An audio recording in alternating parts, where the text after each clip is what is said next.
The 21 best cameos in fighting games. Guest characters have been a staple of the fighting game genre for decades. After all, what could be more fun than beating up Mario as Cloud Strife or having Alien and Predator duke it out in Mortal Kombat?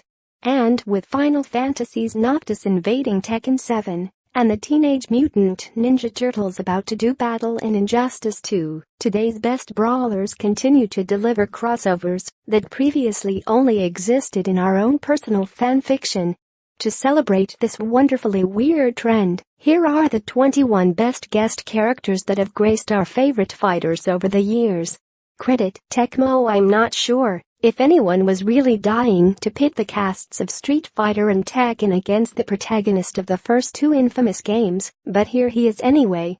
Cole McGrath fits right in with the over-the-top, colorful characters in Street Fighter X Tekken, coming complete with his signature electric shockwaves, grenades and vortexes.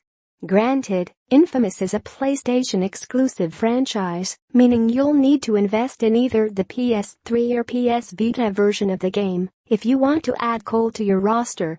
Although Cole doesn't play a role in the story mode, he can remind you of the hot second when Infamous was Sony's big new franchise. Marshall Honorif. Credit Capcom. Mike Tyson was a weird enough cameo fighter in the original Punch-Out, but Nintendo outdid itself with the franchise's Y installment. This colorful boxing game let you square off against Donkey Kong himself in Last Stand and exhibition modes. Bunches of bananas fly out of the Guerrilla Warrior's face when you hit him, and he'll carry you off, Pauline style, if you lose the match. While you can't play as Donkey Kong, just seeing him was probably strange enough for a whole generation of Nintendo fans, who, probably, assumed that they would never see him in a fighting game outside of the Super Smash Bros. Series. Marshall Honorif. Credit Nintendo. Namco kept it all in the family with Yoshimitsu, plucking him from Tekken and putting him in every single major Soul Calibur release, first as an unlockable character and later as part of the main roster.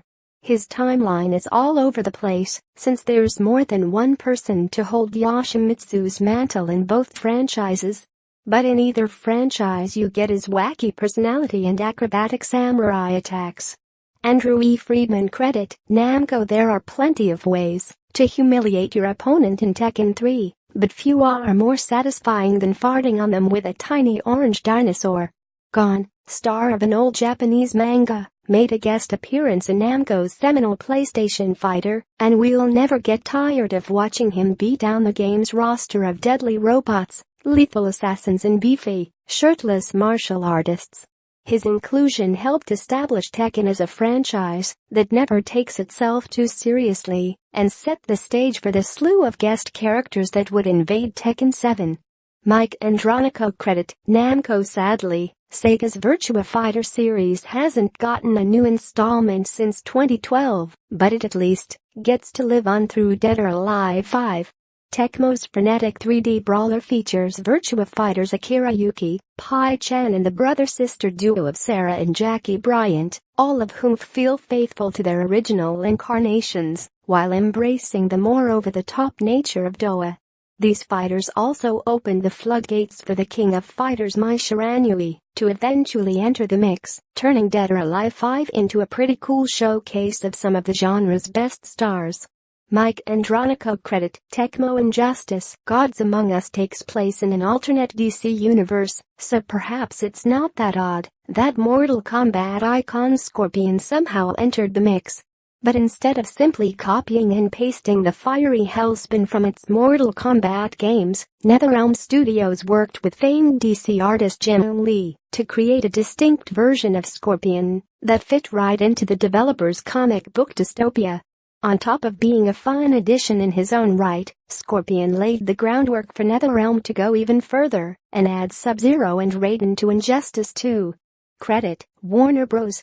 Interactive. Dead or Alive 4 was one of the Xbox 360's biggest launch exclusives, so it only made sense for the brawler to pay homage to Microsoft's flagship Halo series.